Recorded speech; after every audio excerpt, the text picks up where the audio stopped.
ವರಮಹಾಲಕ್ಷ್ಮಿ ಹಬ್ಬಕ್ಕೆ ನೋಡೋರು ಎಲ್ಲರೂ ಸ್ಟೇಟಸ್ಗಳಲ್ಲ.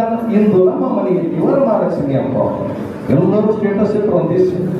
ನಾವು ಹಳ್ಳಿಯರಿ ನಾವೇನಂತ ಹಬ್ಬ ಮಾಡೋದು ಕಡಿಮೆ, ತಡಿ ನಾನು ನೋಡೋಣ ಅಂತ ನಮ್ಮ ವಿದ್ಯಾರ್ಥಿ ಒಬ್ಬ ಸ್ಟೇಟಸ್ ಇರ್ತದ, ಇಂದು ನಮ್ಮ ಮನೆಯಲ್ಲಿ ವರಮಹಾಲಕ್ಷ್ಮಿ ಹಬ್ಬ ಅಂತ. ನಾನು ನೋಡೇಬಿಡ ತಡಿ ಅಂತ ನಾವು ಸ್ಕ್ರೀನ್ ಶಾಟ್ ಹೊಡ್ಕ ನಾವು ಇಟ್ಟಿದ್ರಾಗ ನಾನು ಕೆಳಗೆ ನಮ್ಮ ಮನೆಯಲ್ಲಿ ವರಮಹಾಲಕ್ಷ್ಮಿ ಹಬ್ಬ ಅಂತ ನಾನು ಸ್ಟೇಟಸ್ ಇಟ್ಟೆ. ಸಂಜೆ ಮುಂದಾಗ ಮಟ್ಟ ಒಳ್ಳೆ ಲೈಕ್ ಕಮೆಂಟ್ ಚಲೋ. ಸಂಜೆ ಮುಂದೆ ಒಂದು ಮೆಸೇಜ್ ಮಾಡಿದಾನೆ, ಯಾರು ಸ್ಕ್ರೀನ್ ಶಾಟ್ ತಗೊಂಡಿದ್ದಲ್ಲ ಅವ್ನು ಮಾಡಿದ.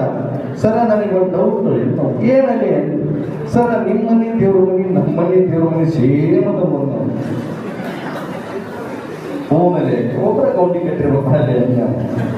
ಸರ್ ವರಮಹಾಲಕ್ಷ್ಮಿಗೆ ಸೀರೆ ಉಡಿಸಿದ್ರೆ ಅವು ಸೇಮ್ ಅದ ನಾವು ಹೋಮಲ್ಲಿ BS ಸರ್ವಸರ್ಪಂಚ್ ಸರ್ ತಂದ್ರೆ ಸೇಮ್ ಅದ ಕೊಡಲೆ ಸರ್. ಟೈಲ್ಸ್ ಸೇಮ್ ಅದಾವ್ರಿಗೆ ಹೌದಲ್ಲೇ ಒಂದ ಕಡೆ ತಂದ್ರೆ ಕೊಡಲೆ ಸರ್. ಕೆಳಗೊಂದು ಗಣಪತಿ ಐತೆ ಅದು ಸೇಮ್ ಅದ ಒಂದು ಎಪ್ಪ ಮುಂದೆ ಮಾತಾಡಬೇಡ, ನಿಮ್ಮದ ದೇವ್ರ ಮನೆ ಸಾಕು ಕೆಲಸ ನಾನು